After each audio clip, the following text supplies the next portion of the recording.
എല്ലാവർക്കും പുതിയൊരു വീഡിയോയിലേക്ക് സ്വാഗതം. ഇന്നലെ കൊല്ലം ജില്ലയിൽ ഭർത്താവ് ഭാര്യയെ ക്രൂരമായി കൊന്നതിന് ശേഷം ഇദ്ദേഹം ഒരു ഫേസ്ബുക്ക് ലൈവ് ഇടുകയുണ്ടായി. ലൈവിലൂടെ എന്താ പറഞ്ഞത്? നിങ്ങളൊക്കെ ഇപ്പോൾ വിചാരിക്കും, അയ്യോ ഞാൻ അബദ്ധത്തിൽ കൊന്നുപോയി എന്നുള്ള ഒരു കുറ്റബോധം ആയിരിക്കും പറയുന്നത്, അതിനെക്കുറിച്ച് എന്തെങ്കിലും ആയിരിക്കും സംസാരിക്കുന്നത്. ഒരിക്കലുമല്ല. ഭാര്യയെ കൊന്നതിന് ശേഷം ആ ഭാര്യയുടെ സ്വഭാവ ദൂഷ്യങ്ങളെക്കുറിച്ച് ഇല്ലാക്കഥ പറയുകയാണ് ഇദ്ദേഹം. അതായത് ഭാര്യയ്ക്ക് പരപുരുഷ ബന്ധമുണ്ടായിരുന്നു, ആഡംബര രീതിയിലായിരുന്നു പുള്ളിക്കാരത്തി ജീവിച്ചു കൊണ്ടിരുന്നത്. കുട്ടികളെ കുറിച്ച് യാതൊരു ശ്രദ്ധയുമില്ല. മൂത്ത കുട്ടിക്ക് എന്തോ അസുഖമുണ്ട്, അതുപോലും നോക്കാതെ ഇവളിവളുടെ സ്വന്തം വീട്ടിൽ പോയി നിൽക്കുകയാണ്.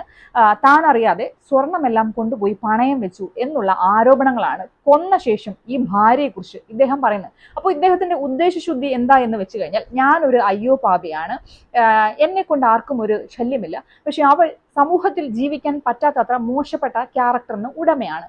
തന്നെയുമല്ല, ഇദ്ദേഹം പറയുന്നുണ്ടല്ലോ ഉദാഹരണങ്ങൾ, സ്വഭാവത്തിന്റെ മോശവശങ്ങളൊക്കെ പറയുന്നുണ്ടല്ലോ. അപ്പൊ അതുകൊണ്ട് ഞാനങ്ങ് കൊന്ന് ദയവേത് എന്നെ ആരെങ്കിലും ഒക്കെ രക്ഷിക്കണം.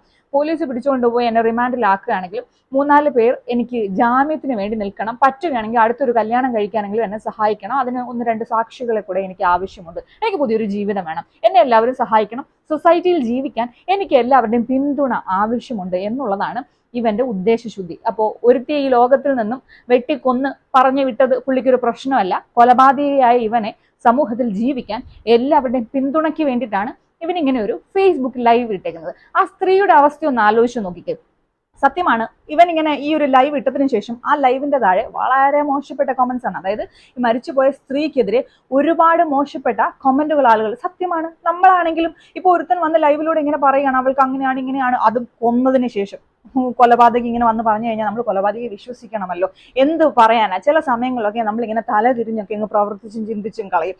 അതാണ് നമ്മുടെ ഏറ്റവും വലിയ തെറ്റ് എന്ന് മനസ്സിലാക്കാതെ വീണ്ടും വീണ്ടും സമൂഹം അത് തന്നെ ചെയ്തുകൊണ്ടേയിരിക്കും. കൊന്നാലും അല്ലെങ്കിൽ നീ മരിച്ചാലും കുഴപ്പമില്ല, കൊന്നവനാണെങ്കിലും നിന്നെക്കുറിച്ച് മോശം പറഞ്ഞു കഴിഞ്ഞാൽ ഞങ്ങൾ അത് വിശ്വസിക്കും. നീ മരണപ്പെട്ടു എന്നാലും പ്രശ്നമില്ല, ജനവിധിക്ക് ഞങ്ങൾ നിന്നെ ഇട്ടുകൊടുത്തുകൊണ്ടേയിരിക്കും എന്നുള്ള ഒരു സമീപനമുണ്ടല്ലോ, അതൊക്കെ നിർത്തേണ്ടിയിരിക്കുന്നു. സത്യം പറഞ്ഞ റിപ്പോർട്ടർ ചാനൽ ഈ മരണപ്പെട്ട സ്ത്രീയുടെ നെയ്ബർ ആയിട്ടുള്ള ഒരു വ്യക്തിയുടെ വയറ്റ് പുറത്തു വിട്ടിട്ടുണ്ടായിരുന്നു. അദ്ദേഹം പറയുന്നത് കേട്ട് കഴിഞ്ഞാൽ നമുക്ക് കാര്യങ്ങൾ മനസ്സിലാവും. ഇനി അദ്ദേഹം ഒന്നും പറഞ്ഞില്ലെങ്കിലും ഇവന്റെ ആയ ലൈവിൽ ഇവൻ പറയുന്ന രീതികളും പറയുന്ന വാക്കുകളും കണ്ടു കഴിഞ്ഞാൽ തന്നെ നമുക്ക് മനസ്സിലാവും തെറ്റ് മുഴുവൻ ഇവന്റെ ഭാഗത്താണ്. ഇവൻ നോർമൽ ആയിട്ടുള്ള ഒരു വ്യക്തിയല്ല. ഇവൻ എന്തോ വലിയ ഈ സൈക്കിക് ആയിട്ടുള്ള എന്തൊക്കെയോ പ്രോബ്ലംസ് ഉണ്ട്. ആ നെയ്ബർ പറയുന്ന ഒരു കാര്യം, ഇവൻ സംശയരോഗിയാണ്, ഇവൻ ചെലവിന് കൊടുക്കാറില്ല, ഇവൻ കുടുംബത്തിനോട് യാതൊരു തരത്തിലുള്ള ഉത്തരവാദിത്തങ്ങളും ഇല്ലാതെ കള്ളും കുടിച്ച് അവൻ്റെതായിട്ടുള്ള ലോകത്ത് ജീവിക്കുന്ന ഒരുത്തനാണ് ഈ ഭർത്താവ് എന്ന് പറയുന്ന ഈ വലിയ കൊലപാതകം. പിന്നീട് എന്നെ ചിന്തിപ്പിച്ച മറ്റൊരു കാര്യം എന്ന് പറഞ്ഞാൽ, ഈ കൊല്ലപ്പെട്ട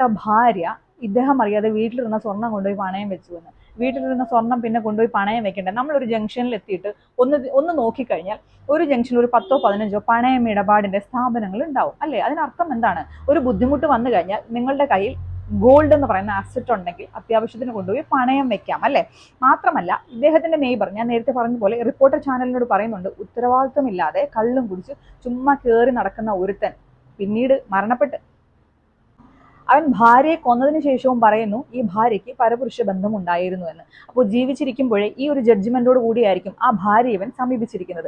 അങ്ങനെ ഒരു ജഡ്ജ്മെന്റ് ഇവന്റെ ഉള്ളിലുള്ളപ്പോൾ, അങ്ങനെ ഒരു ചിന്ത, ഇവൾക്ക് പരപുരുഷ ബന്ധം ഉണ്ട് എന്നുള്ളൊരു സംശയം ഇവന്റെ ഉള്ളിലിരിക്കുന്നിടത്തോളം കാലം ഇവൻ ചെലവിന് കൊടുക്കുമെന്ന് തോന്നുന്നുണ്ടോ? ഇല്ല. അപ്പൊ ചെലവിന്, അതായത് ഇവരുടെ സ്വന്തം ചെലവിന് അല്ലെങ്കിൽ നിത്യവൃത്തിക്കുള്ള ഒരു കാര്യങ്ങളും ഇവർക്ക് കിട്ടാതെ ഇരിക്കുന്ന സമയത്ത് അവൾ സ്വരൂപിച്ച് വെച്ച സ്വർണം കൊണ്ടുപോയി പണയം വെച്ചു എന്നുള്ളതാണ് ഇവൻ വലിയ കുറ്റമായിട്ട് പറയുന്നത്. അതായത് ഇവനിങ്ങനെ എടുത്തു പറയാൻ ചിന്തിപ്പിക്കുകയും ചിരിപ്പിക്കുകയും ചെയ്ത കാര്യം എന്ന് പറഞ്ഞാൽ, ഞാൻ അറിയാതെ സ്വർണം കൊണ്ടുപോയി പണയം വെച്ചു. ഇതുപോലെ കള്ളം കുടിച്ച് നടക്കുന്നവൻ സ്വർണം വീട്ടിലേക്ക് വാങ്ങിച്ചു വെച്ചു എന്നാണോ നിങ്ങൾ ചിന്തിക്കുന്നത്? ഈ സ്ത്രീ തന്നെ, കൊല്ലപ്പെട്ട ഈ ഭാര്യ തന്നെ ഈ സ്വരൂപിച്ച് കൂട്ടി വെച്ചിരുന്ന സ്വർണ്ണമായിരിക്കാം, അവരുണ്ടാക്കിയ സ്വർണം, അല്ലെങ്കിൽ അവരുടെ വീട്ടിൽ നിന്ന് കൊണ്ടുവന്ന സ്വർണം, അല്ലെങ്കിൽ കുഞ്ഞുങ്ങളുടെ 28-നോ അല്ലെങ്കിൽ പിറന്നാളുകൾക്കോ സ്വന്തം അമ്മയോ അച്ഛനോ ആരെങ്കിലും കൊടുത്ത സ്വർണ്ണമായിരിക്കാം. അല്ലാതെ ഇവനുണ്ടാക്കിയ സ്വർണ്ണമാണ് ഇതെന്ന് ആരെങ്കിലും വിശ്വസിക്കുന്നുണ്ടോ? അതാണ് ഏതെങ്കിലും ഒരുത്തൻ ഒരാളെ കൊന്നതിന് ശേഷം അവൾ ഇങ്ങനെയാണ് അല്ലെങ്കിൽ അവൻ ഇങ്ങനെയാണ്, സമൂഹത്തിന് കൊള്ളാതെ എന്നെ ഇങ്ങനെ ചെയ്തു എന്ന്, ഞാൻ അവനെ കൊന്നു കളഞ്ഞു അല്ലെങ്കിൽ ഞാൻ ഒഴിവാക്കി എന്നൊക്കെ പറഞ്ഞ് വീരവാദം ഈ ലൈവിലൂടെ പറയുമ്പോൾ അവരെ സപ്പോർട്ട് ചെയ്യാതിരിക്കുക. കാര്യത്തിന് നിജസ്ഥിതി എന്തെന്ന് മനസ്സിലാക്കുക. എന്ന് കരുതി ഈ കഷായം ഗ്രീഷ്മയെ പോലുള്ള ആളുകൾ വന്നിരുന്ന് സംസാരിച്ചാൽ നിങ്ങൾ വിശ്വസിക്കണമെന്നല്ല പറയുന്നത്. ചില കാര്യങ്ങൾ കണ്ടു കഴിഞ്ഞാൽ നമുക്ക് മനസ്സിലാവും, കേട്ട് കഴിയുമ്പോൾ നമുക്ക് മനസ്സിലാവും. കൊന്നതിന് ശേഷം കൊല്ലപ്പെട്ട ഭാര്യയെക്കുറിച്ച് ഇത്ര മോശമായി സംസാരിക്കുന്നവൻ ആ സ്ത്രീ ജീവിച്ചിരിക്കുമ്പോൾ അവർക്ക് എന്ത് വിലയാണ് കൊടുത്തിരുന്നതെന്നുള്ള കാര്യം നിങ്ങൾ ചിന്തിക്കേണ്ട ഒരു സാമാന്യ ബോധം നമുക്ക് എല്ലാവർക്കും ആവശ്യമാണ്. ഇപ്പൊ ഞാൻ പറയാൻ വന്ന കാര്യം ഇതൊന്നുമല്ല. ഇതുപോലെയുള്ള ഒരുപാട് സ്ത്രീകൾ നമ്മുടെ സൊസൈറ്റി സമൂഹത്തിലുണ്ട് കേട്ടോ. അതായത് ഇപ്പൊ ഈ സ്ത്രീയെ കൊന്നതിന് ശേഷം ഇവൻ ലൈവിലൂടെ ഇവർക്കെതിരെ മോശമായിട്ടുള്ള ഒരുപാട് ആരോപണങ്ങൾ പറഞ്ഞു. അത് മുഴുവൻ ആ ലൈവ് കണ്ട ആളുകൾ വിശ്വസിച്ചു എന്നുള്ളതാണ് സത്യം. അതിന്റെ തെളിവാണ് അതിൽ വന്ന കൊമന്റ്സ്. റിപ്പോർട്ടർ ചാനൽ ആ ഒരു നെയ്ബറിന്റെ അയൽക്കാരന്റെ ബൈറ്റ് പുറത്തു വിട്ടിട്ടില്ലായിരുന്നുവെങ്കിൽ ഇപ്പോഴും മരണപ്പെട്ട സ്ത്രീയെ ഈ ജനവിധി എന്ന് പറയുന്നത് പോലെ, അതായത് ഇങ്ങനെ കുറ്റപ്പെടുത്തിക്കൊണ്ട് തന്നെയായിരിക്കും. ഒന്ന് ആലോചിച്ച് നോക്കിയാൽ, മരണപ്പെട്ട് കഴിഞ്ഞിട്ടും അവർക്കൊരു സമാധാനവും സ്വസ്ഥമില്ല അവരുടെ ആത്മാവിന്, അല്ലെ? എന്തുകൊണ്ടാണ് അങ്ങനെ സംഭവിച്ചത്? ഇവളെ ഒരുപാട് വേദനിപ്പിച്ചവൻ അവളെ കൊന്നതിന് ശേഷം അവൾക്കെതിരെ ആരോപണങ്ങൾ ഉന്നയിച്ചപ്പോൾ ലോകം അത് വിശ്വസിക്കാനുണ്ടായ കാരണം എന്തെന്നറിയാമോ? ചില ഭാര്യമാർ ഭർത്താക്കന്മാർ ചെയ്യുന്ന ക്രൂരമായ കാര്യങ്ങൾ പുറത്തു പറയാറില്ല. എന്തുകൊണ്ടെന്നറിയാമോ? കുഞ്ഞുങ്ങളെ ഓർത്ത്, അല്ലെങ്കിൽ ഈ ഭർത്താവിനുള്ള സ്നേഹം ഓർത്ത്. അതായത് സൊസൈറ്റിയിൽ നമുക്കൊരു അതായത് ഒരു അഭിമാന പ്രശ്നമാണ് ചിലർക്കത്. അതായത് കുറ്റപ്പെടുത്തി പറയുക എന്നുള്ളത് ഭയങ്കര ബുദ്ധിമുട്ടാണ്. ഇവരെ ഉപദ്രവിക്കുന്ന കാര്യങ്ങളാണെങ്കിൽ പോലും മറ്റുള്ളവരോട് ഷെയർ ചെയ്യാൻ ഒരു 90% ഭാര്യമാരും അവർക്ക് ഭയങ്കര ബുദ്ധിമുട്ടാണ്. ഇവന്റെ കൂടെ ജീവിക്കാൻ പറ്റില്ല എന്നുള്ളൊരു സാഹചര്യം വരുമ്പോഴെങ്കിലും ഇവൻ എന്താണ് നിങ്ങളുടെ ജീവിതത്തിൽ നിങ്ങൾക്ക് സമ്മാനിച്ചത്, ഇവൻ കാരണം എന്തൊക്കെ നിങ്ങൾ അനുഭവിച്ചു എന്നുള്ള കാര്യങ്ങൾ നിങ്ങൾ ജീവിക്കുന്ന ആ ചുറ്റുപാടിൽ ആരോടെങ്കിലും ഒന്ന് ചർച്ച ചെയ്യേണ്ടതായിട്ടുണ്ട്. നിങ്ങളെ എപ്പോഴും മാനസികമായി ശാരീരികമായി ഉപദ്രവിക്കുന്ന, നിങ്ങൾക്ക് ബുദ്ധിമുട്ടുകൾ ഉണ്ടാക്കുന്ന ഈ ഭർത്താവ് ചെയ്യുന്ന തെറ്റുകൾ നിങ്ങൾ പൊതിഞ്ഞു കെട്ടി ജീവിക്കുമ്പോൾ നിങ്ങൾ സുരക്ഷിതരായി എന്നുള്ള ചിന്തയാണ് തെറ്റ്.